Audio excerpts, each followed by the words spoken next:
ಮೇ 30 ಕೇಂದ್ರಕ್ಕೆ ಕೈ big shock. ಕೇಂದ್ರಕ್ಕೆ ಸಿಎಂ ಸಿದ್ದು ಕೊಟ್ಟ ವಾರ್ನಿಂಗ್ ಏನೋ. ಏನಿದು 24/7 ಜನರ ದರೋಡೆ.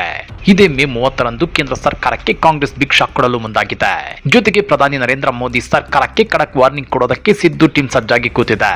ಹಾಗಾದ್ರೆ ಏನಿದು 24/7 ಜನರ ದರೋಡೆ? ಕಳೆದ 11 ದಿನಗಳಲ್ಲಿ ಕೇಂದ್ರ ಸರ್ಕಾರ ಮಾಡಿದ್ದಾದ್ರೂ ಏನ್ ಗೊತ್ತಾ? ಆ ಕುರಿತ ಇನ್ಸೈಡ್ ಮಾಹಿತಿಯನ್ನ ಬಿಚ್ಚಿಡ್ತೇವೆ. ಆದ್ರೆ ಅದಕ್ಕಿಂತ ಮೊದಲು ಹಲೋ ಕನ್ನಡ ಯೂಟ್ಯೂಬ್ ಚಾನಲ್ ಅನ್ನ ಸಬ್ಸ್ಕ್ರೈಬ್ ಮಾಡ್ಕೊಳ್ಳಿ. ಹಾಗೇನೇ ಪಕ್ಕದಲ್ಲಿರೋ ಬೆಲ್ ಬಟನ್ ಅನ್ನು ಪ್ರೆಸ್ ಮಾಡಿ. ನೀವು ಪೆಟ್ರೋಲ್ ಬಂಕ್ಗೆ ಹೋಗಲು ಈಗ ಹೆದರುವ ಪರಿಸ್ಥಿತಿ ನಿರ್ಮಾಣವಾಗಿದೆ. ಯಾಕಂದ್ರೆ ಕಳೆದ ಕೇವಲ 11 ದಿನಗಳಲ್ಲಿ ಬರೋಬ್ಬರಿ 4 ಬಾರಿ ಪೆಟ್ರೋಲ್ ಮತ್ತು ಡೀಸೆಲ್ ದರ ಏರಿಕೆಯಾಗಿದೆ. ಸಾಮಾನ್ಯ ಜನರ ಜೇಬಿಗೆ ಕತ್ತರಿ ಬೀಳ್ತಿದೆ. ಇದರ ವಿರುದ್ಧ ಈಗ ರಾಜ್ಯಾದ್ಯಂತ ಭಾರಿ ಆಕ್ರೋಶ ವ್ಯಕ್ತವಾಗ್ತಿದ್ದು, ಆಡಳಿತಾರೂಢ ಕಾಂಗ್ರೆಸ್ ಸರ್ಕಾರ ಕೇಂದ್ರದ ವಿರುದ್ಧ ನೇರ ಯುದ್ಧಕ್ಕೆ ಇಳಿದಿದೆ. ಮೇ 30ರಂದು ರಾಜ್ಯಾದ್ಯಂತ ಬೃಹತ್ ಪ್ರತಿಭಟನೆಗೆ ಕಾಂಗ್ರೆಸ್ ಕರೆ ನೀಡಿದೆ. ಹೌದು ವೀಕ್ಷಕರೇ, ಕಾಂಗ್ರೆಸ್ ರಾಷ್ಟ್ರೀಯ ಪ್ರಧಾನ ಕಾರ್ಯದರ್ಶಿ ರಣದೀಪ್ ಸಿಂಗ್ ಸುರ್ಜೇವಾಲಾ ಅವರು ಕೇಂದ್ರ ಸರ್ಕಾರದ ವಿರುದ್ಧ ಗಂಭೀರ ಆರೋಪ ಮಾಡಿದ್ದಾರೆ.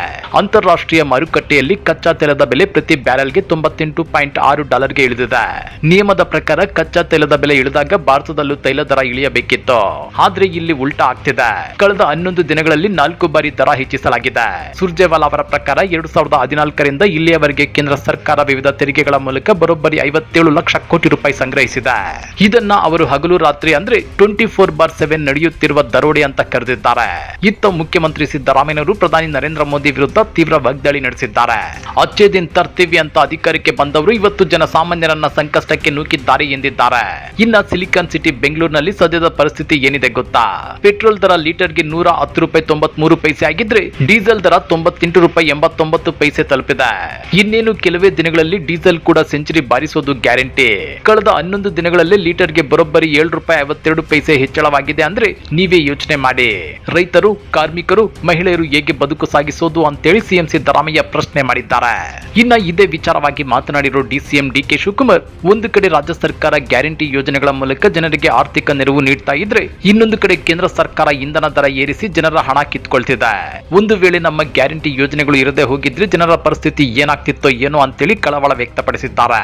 ಪ್ರಧಾನಿ ನರೇಂದ್ರ ಮೋದಿ ಅವರ ಮಿತವ್ಯಯದ ಕರೆಗೆ ಹೋಗೊಟ್ಟು ಕೇವಲ ಒಂದು ದಿನ ಪ್ರಚಾರಕ್ಕಾಗಿ ಮೆಟ್ರೋದಲ್ಲಿ ಓಡಾಡಿ ಆಮೇಲೆ ಐಷಾರಾಮಿ ಕಾರುಗಳಲ್ಲಿ ತಿರುಗಾಡುವ ಬಿಜೆಪಿ ನಾಯಕರ ನಾಟಕೀಯ ನಡೆಯನ್ನ ಡಿಸಿಎಂ ಡಿಕೆ ಶಿವಕುಮಾರ್ ಲೇವಡಿ ಮಾಡಿದ್ದಾರೆ.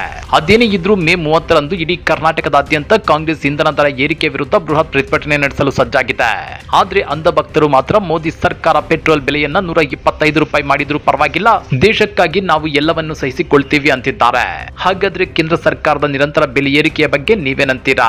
ಕಳೆದ 11 ದಿನಗಳಲ್ಲಿ ಪ್ರತಿ ಲೀಟರ್ ಪೆಟ್ರೋಲ್ ಮೇಲೆ $7.52 ಬೆಲೆ ಏರಿಸಿರೋ ಕೇಂದ್ರ ಸರ್ಕಾರ ಮುಂದಿನ ದಿನಗಳಲ್ಲಿ ಇದನ್ನ ಇನ್ನೂ ಹೆಚ್ಚು ಮಾಡಿದ್ರೆ ಏನಾಗುತ್ತೆ? ಪೆಟ್ರೋಲ್ ಬೆಲೆ ಏರಿದ್ರೆ ಅದರ ಜೊತೆಗೆ ಸಾರಿಗೆ ಸಾಗಣೆಯ ದರ ಕೂಡ ಹೆಚ್ಚಾಗುತ್ತೆ. ಇದರಿಂದ ಎಲ್ಲಾ ವಸ್ತುಗಳ ಬೆಲೆಗಳು ಗಗನಕ್ಕೇರಿ ಕೂರ್ತವೆ.